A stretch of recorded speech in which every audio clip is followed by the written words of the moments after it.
Hi, gender studies students. For the last couple of weeks, we have really hit hard the topic of socialization and gender socialization.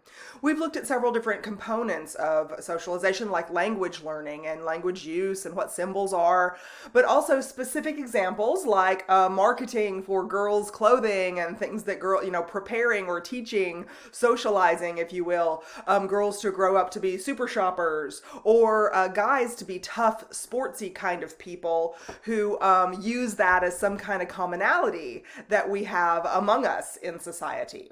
Well, this week we're going to continue with that vein. We're going to still look at communication. You've got an article to read that's a really great, comprehensive article that looks at social sciences like speech communication. We'll look at a very famous communication theorist who wrote about the different gender communication patterns.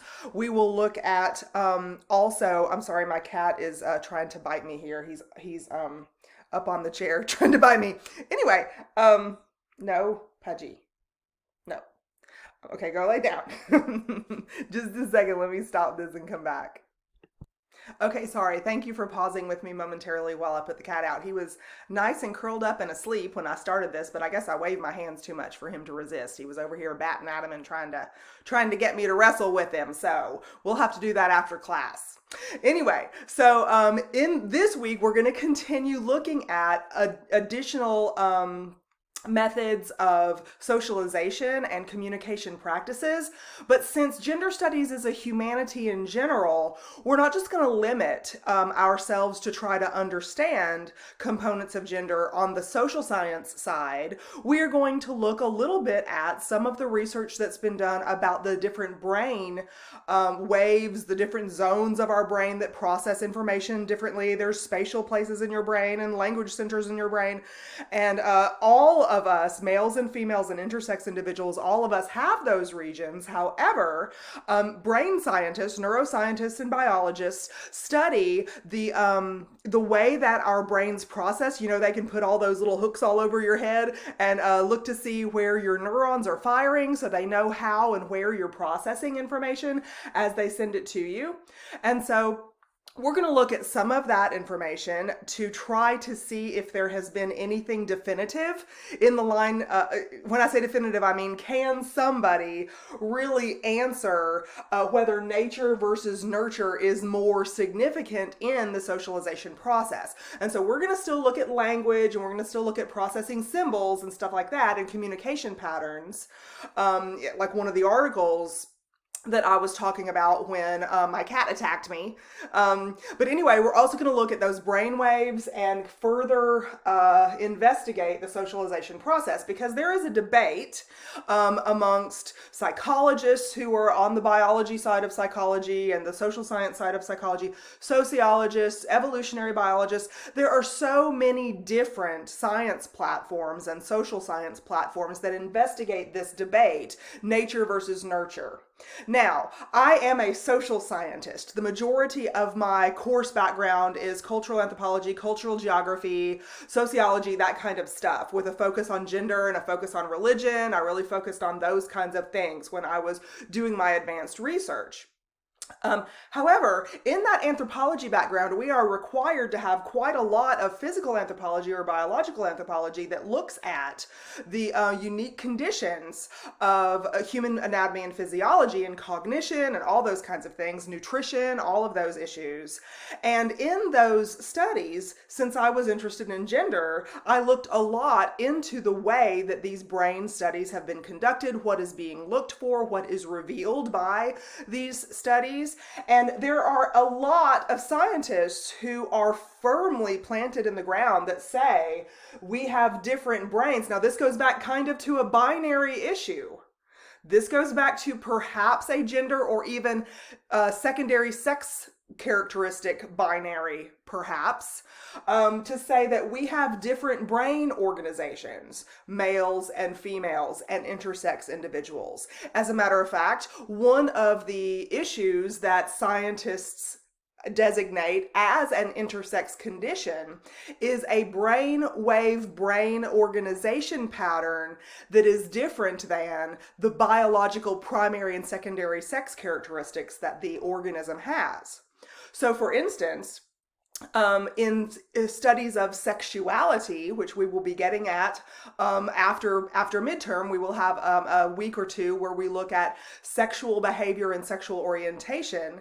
But when issues of homosexuality are being studied in science, and those brain connectors are attached to try to look at the way people process information, there seem to be some patterns where a brain that is typically, look at my air quotes here, typically expected in a female physique is actually in a male physique, a typically looking perfect set of characteristics that are associated with malehood. But the brain does not match. And so in some cases, that is the sex organ that is, I'm struggling here with the word mismatched, because remember, this is not an abnormality. This is a naturally occurring thing. So let's say an unexpected combination of external sex characteristics with one of the dominant internal sex organs, the brain, since it's the control center for all of us. Okay? So please, if I was leading myself toward language that kind of sounded like there was anything abnormal with intersex, scratch that. No. So there's not, but just the expected, what we would expect the brain to be organized like for the external physical characteristics of female, when that's demonstrated other internal and external characteristics of female, or the brain composition that we expect of a person who has other male internal and external sex characteristics, what we expect that brain association to be. Sometimes the expected brain organization is not in the organism we expect it to be in. And that's one of the ways that intersex individuals can be or are part of the population. Okay. So, yes, so we are still looking at socialization. I'm using language here to investigate these potential differences. One of the quotes that is in the first page of one of the articles that I'm going to ask you to read this week talks about males and females perhaps being from different socio-linguistic subcultures. So a culture is an entire society usually. However, in a society as diverse as the United States is, or Brazil is, or China is, for instance, with all sorts of ethnic groups within a larger cultural system, we have what's called a subculture. Like the Mosuo we looked at in China. The Mosuo are a subculture within China. They do not participate in the dominant cultural patterns of the controlling group, the Han Chinese, for instance. And so in the United States, when we say subculture, you could be talking about the difference in lifestyle between North and South, the difference in language patterns between North and South. You can be talking about hip hop culture, like you watched in one of your projects that you did for me. You could be talking about Republicans versus Democrats, evangelical Christians versus atheists. You could be talking about a whole bunch of different lifestyle patterns and trends that organize you and other people who share your characteristics into what we call a subculture, sub being beneath the larger umbrella of culture, in this case, the USA. So if males and females, if there are social scientists out there that are proposing that males and females are from different socio-linguistic subcultures, that is, the socio part is the nurture part, where we learn our language, we learn our ability to use it, the symbolism within it, not just the words themselves, but the tone of voice, or even colors and all kinds of other shapes and sizes, like you've seen in some of the videos from week 7.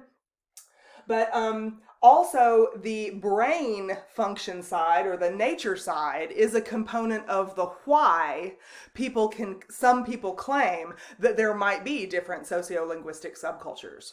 You'll look at a speech communication expert who talks about the patterns that she has noticed in her long career of doing scientific research about interpersonal communication, where men one up each other in conversation or tend to, and where females tend to find commonality. I've got a headache. Oh, I had a headache yesterday. I know what you're going through, you poor thing. Rather than a male, if they even say anything about a headache, which they usually don't complain about physical pain. I wonder if that Boyhood and Organized Sports article had any clues about why. Anyway, if they said they had a headache, as the next one would be like, I had the worst headache. Don't even talk to me about headaches. I had a worse headache of anybody in human history the other day. That was my headache. And so there seem to be these patterns that, are they learned? Well, a sociologist says yes. Are they inherent in our biology, anatomy, physiology? Some sociobiologists say yes. And those same sociobiologists even go so far as to propose that other behaviors like aggression or power struggles are part of our DNA or our anatomy and physiology makeup also. For instance, just to look at a language pattern again, when people interrupt each other, like I have a bad problem of doing that. I will say I have a problem of interrupting. That came from a big family. I have a loud voice. If we had to be heard, we need to interrupt. But some sociologists say that that pattern is a demonstration of power. If you feel less powerful in society, you're more likely to keep to yourself and quiet. If you feel more powerful in society, you're more likely to speak up and even interrupt people when you disagree with them or when you think they're on the wrong trajectory with their thought process. And so some people say that this is part of a DNA structure.